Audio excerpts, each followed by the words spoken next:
All right, so this is going to be a review of this Hacky Labs Computer Engineering for Babies book by Chase Roberts. All right, so as you can see, there's a yellow button here. When you press it, the light's on. You have these little symbols. We'll figure out what that means in a bit. And yeah, so there's a hole for the LED, and then you have this other little hole, which we'll also figure out what that is in a bit. All right, so you can see Computer Engineering for Babies, okay? Or if you're a beginner, I guess, you can consider it that as well.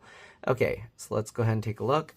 Digital logic is the basis for computers. Did you know computers are made up of ones and zeros? Ones and zeros are just another way to say that something is on or off, just like how the buttons in this book are on or off. Logic gates are used to mix these on or off signals in all sorts of useful ways, from sending cars through a stoplight to keeping your computer whirring or lighting up an LED in a book, like this one. All right, next time you're visiting a neighbor, notice that the doorbell rings when front door switch is pressed, and then they have this symbol, or back door switch is pressed. All right, again, Hacky Labs, Chase Roberts, 2024. There's the UPC code. There's a little door here to replace the battery. Very nice. And we'll open that in a bit. Let's take a look. Warning, adult supervision is recommended. Batteries are small and could be ingested. Children should not use this product unless the battery is secured. Do not dispose of batteries in fire. Battery may explode or leak. To change the battery, open the back flap, remove the locking screw, and push out the battery. Do not use a metal tool to push out the battery, as you could short the battery terminals. All right, they got the order of directions or order of operations here wrong. First, you got to remove the locking screw. Then you remove the back flap. All right, and then we'll push a tab out to remove the battery. So here's the screw. We used a PH2 screwdriver.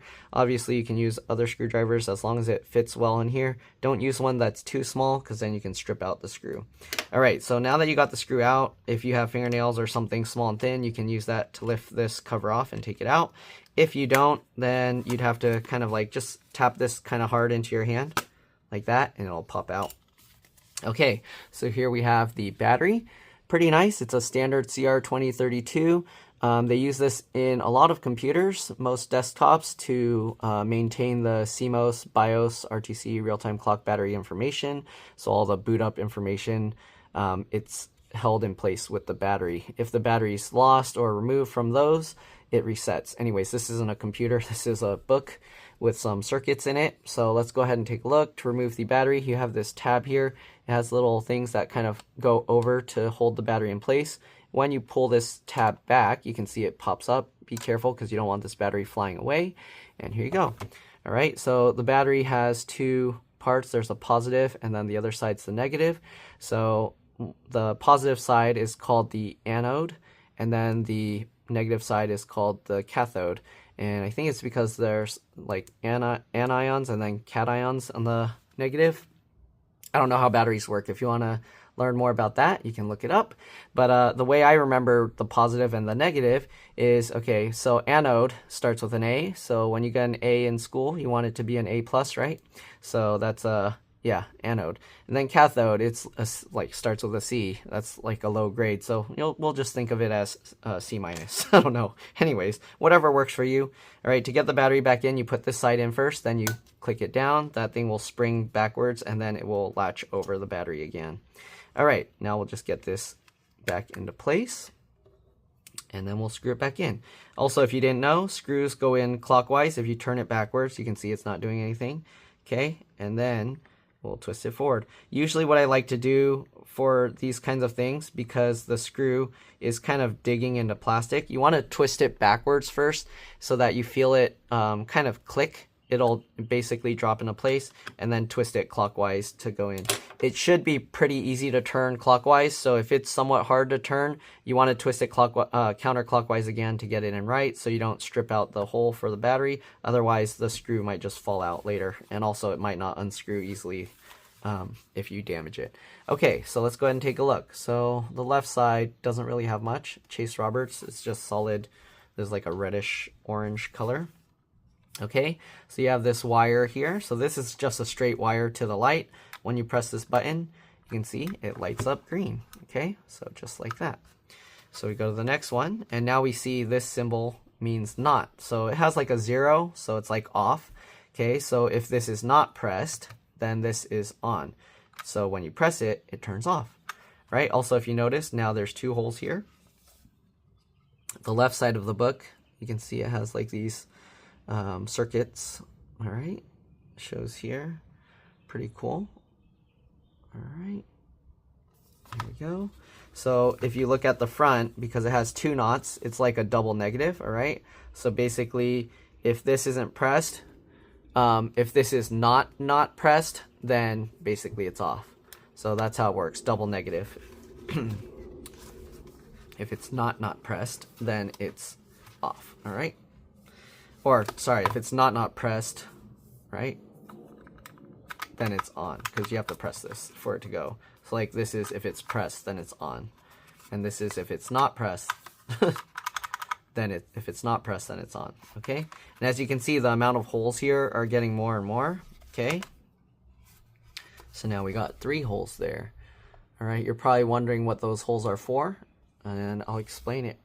All right, so here you go. So this is the oar symbol. I guess the way you can remember this is it's kind of shaped like an oar, all right, or like a fin of a fish, kind of. All right, so this is if you press that or that, then it turns on. But also, if you press both, then it's on. So this is kind of more like a and or. So this and this, or this, okay? And if you're wondering again what these holes are for, so on the very last page, you can see it exposes all of these. These are pretty much light sensors, okay? So it detects how much light, if light is going through to the sensor. So if you look at this, there's only one hole here, okay? So if we were to cover these 2, it basically will act as if we're on the first page.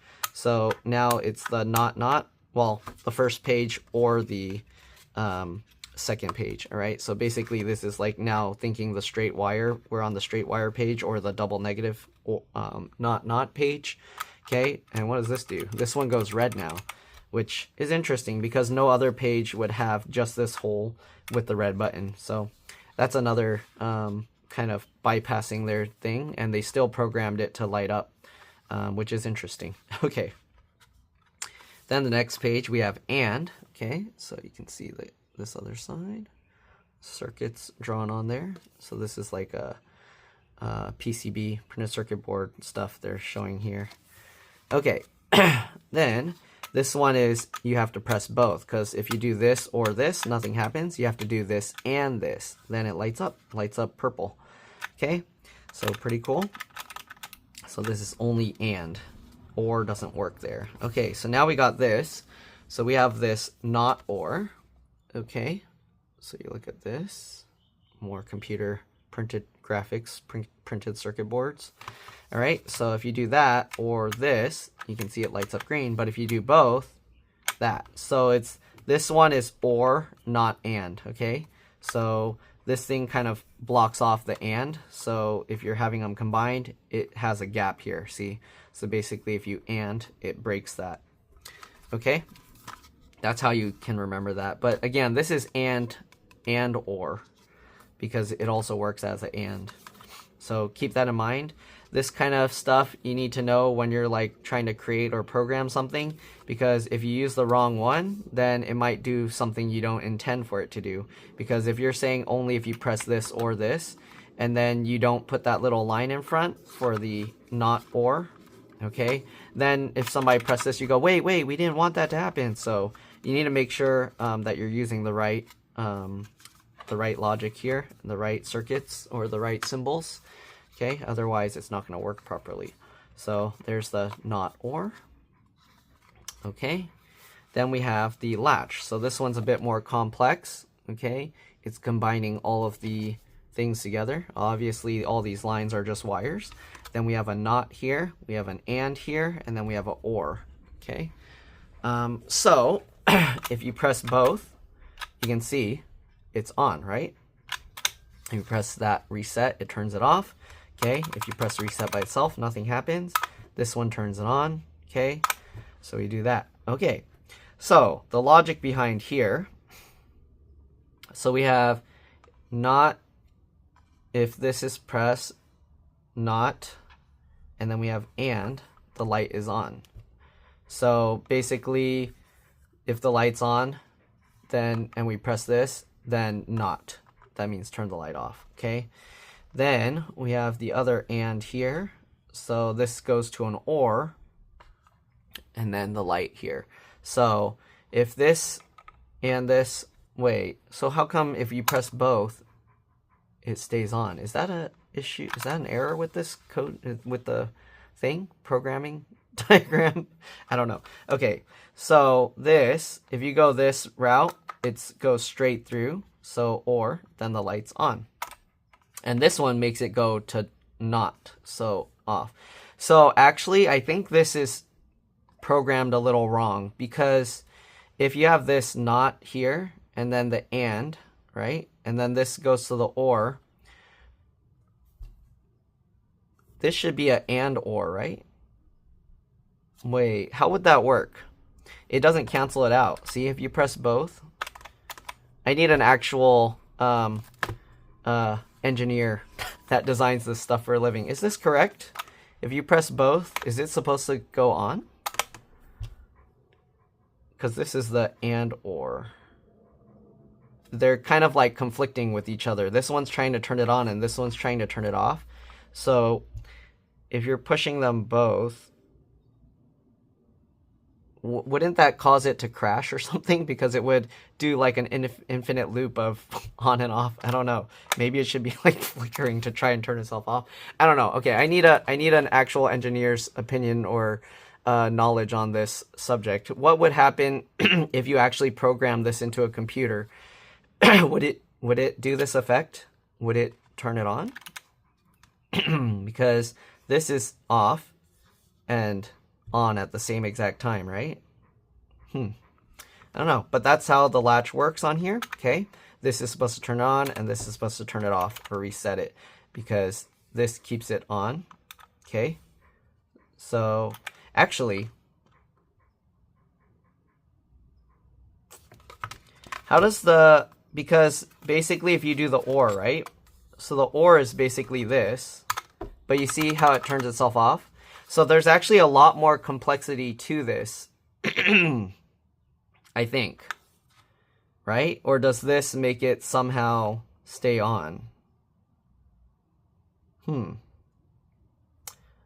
Because if there's a wire, it would go or this, and then it would it just loop like this infinitely? Is that what happens? Is that why it keeps it on? Interesting. Okay, so this will go here, and then and. Is that what's going on with this circuit? And then this one goes off, and if that off, and or that off. Okay, interesting. So yeah, if someone can kind of explain this a little bit in more detail to kind of help people understand what's going on, because I kind of explained with my understanding, but I mean, I don't do this kind of stuff for a living. I just repair computers, not doing circuit component level and wiring and all that. So if somebody knows, feel free to go into a more long, deep explanation on how that works. But yeah, it's pretty cool. It's nice how they designed this with like these little lights. At first I was like, how does this work? Because you know how some birthday cards, they have those where you open it and then it pulls a little tab out and then it starts playing music. So at first I was like, is that how this works? How did they do that for multiple tabs here? And then I was like, well, the spine where it connects is too thin. I don't think they can do that. There's nowhere, they don't leave anything open here for that little tab. So yeah, this one, it uses these little light sensors here. Pretty cool. All right. I don't know if some birthday cards probably start using those light sensors as well, but yeah, I think most of them, they use the little tab that gets pulled out slightly when you open the page, and then when you close it, it pushes that tab back in. But yeah, anyways, that's pretty much it. Hopefully you guys enjoyed this video. Hopefully it helped you decide if you want to get this book for your baby, your child, or even for yourself, just for basic computer engineering understanding. Most computers, electronics, everything is using this kind of stuff. Well, not most, pretty much all of them are using this kind of stuff in the back. Even stuff where it's like physical switches. Okay, like your lights, they're not gonna like draw these. This is just how you understand what is going on here. But when you do the wiring and stuff, like actual things, you see how it has all these. So this is more what it's going through. And then these little chips and little pieces that are in there, they help with all the zeros and ones and things. It's pretty crazy to think of how everything is built up like electronic with these on, off, zeros and ones things with all these electronics and things we have going on. Like, can you imagine how much thinking logic it takes to be able to make a computer to show your YouTube videos? Everything is all just a bunch of zeros and ones. And what comes out, that's what you're seeing. YouTube, Netflix, Hulu, everything, Amazon, what else? Everything you guys use, think about it, right? Twitter or X, Instagram, Snapchat, all of that stuff, right? If people even use MySpace, does that even exist anymore? Your Team Viewer, if that even exists, Microsoft Teams. No, TeamViewer definitely exists. Sorry about that. Everything. Like, it's pretty crazy to think of all those zeros and ones, and then you think of how all those zeros and ones fit into those little tiny chips. Like, you've seen micro SD cards that they used to let them go into phones. They don't even put those anymore. They're like the size of my fingernail, and they can fit like, now what, 2 terabytes, 4 terabytes? That's crazy. All those zeros and ones crammed in those tiny little spaces.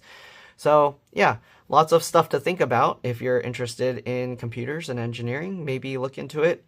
Thanks for watching. And yeah, again, if you enjoyed it, like, comment, subscribe, and I'll see you on the next one. Let's drop this. Bye. Oh yeah, one other bonus thing to think about. So this, you can see how when you do this, when you close it, this actually like resets it. So you can think about how this circuit works. So if you have this on, you see how it's staying on. When you close it, it turns it off. So it's kind of like this is also a latch mechanism. Although some people can also program it to where it's more complicated. It can be like or, and, or other things, right? So there's a lot to think about how they set this. So this whole thing can be considered like, if I close the whole thing, it turns off. So if you have this book, what if you have this at night? You can't even, wait, it still works. So if you have this book in the dark, wait a minute.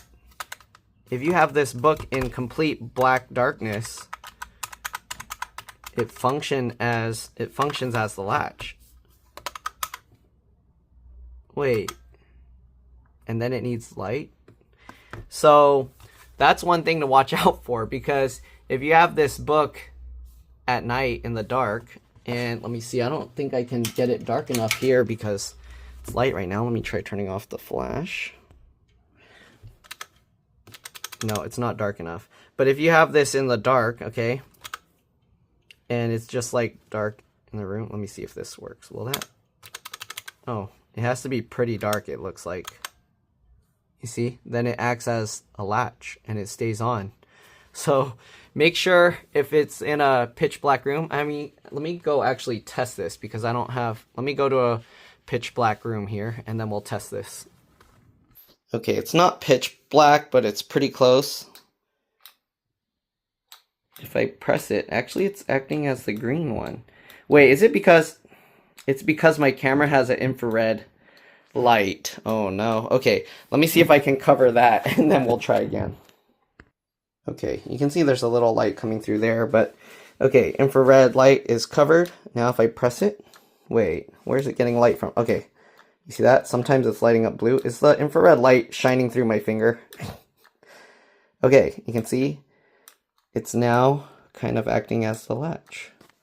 I can't cover the infrared light enough, but you can see right now it's acting as the blue light. But actually, it's somehow turning itself off. So that's interesting. I guess if you're in a regular room, it will still turn itself off. All right, so hopefully you found that extra bit interesting. Pretty cool. All right, so they kind of thought about extra stuff as well, because actually right now it's staying green. What? Interesting. What was happening? Okay, there you go. See? Huh. Oh, see? Interesting. So I wonder what's going on, because sometimes it acts as a latch and sometimes it doesn't. Maybe it's not like completely blacked out or something's going on. But yeah, pretty interesting. There's a lot to think about in how this works, how it goes, because again, it's not designed to work with all the lights completely or the sensors completely covered. But somehow, when you completely somehow block out all the light, it sometimes goes into that blue mode, but it shuts off. So maybe there's just a very tiny bit of light gets in, and that's enough for it to shut off. I don't know. Interesting. All right. Again, hopefully you guys enjoyed this video. Thanks for watching. Hopefully you enjoyed all the extra deep dive into other things, like figuring out how things work, the battery and whatnot. And yeah, again, I'll see you all in the next one. All right, let's drop this. Bye.